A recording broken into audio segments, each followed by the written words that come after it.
qofka doonaya sakaraadku inuu u wanaagsanaado oo markuu sakaraadayo aanu tawxiidka seegin salaada ha ogaado qofka doonaya qabrigiisa inuu u nuuro su'aasha si wacan uga jawaabo malaa'igtu weydiinayso cadaabka qabriga iyo ciriirkiisa iyo fitantiisa inuu ka badbaado intuu nool yahay salaada ha ku dadaalo salaadiisa ha ilaashado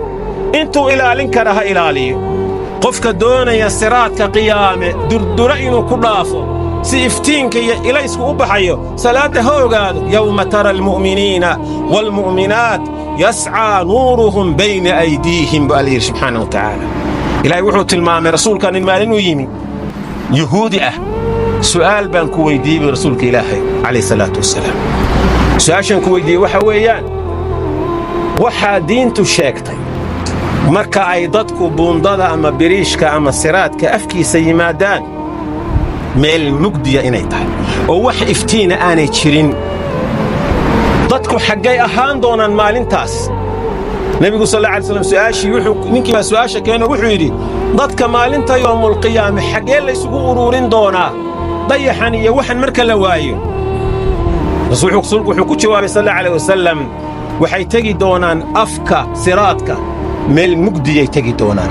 iftiinku xaggee ka iman doonaa rasuulku wuxuu ku jawaabay ilaahay baa u iftiiminaya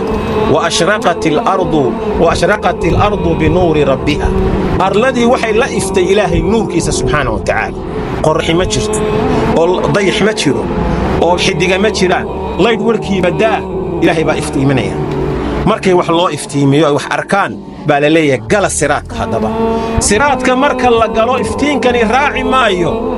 siraadka waxa laga gudbayaa xabada tinta uu ka dhuudhuuban yahay seeftana uu ka afbadan yahay waxaad kaga gudbaysaa waa camalkaaga iyo cibaadadaada qofba siduu ku dhaafayaa buu nabigu tilmaamay calayhi salaatu wasalaam camalkaaga iyo salaadaadiiba markaa ku iftiimaya markaasaa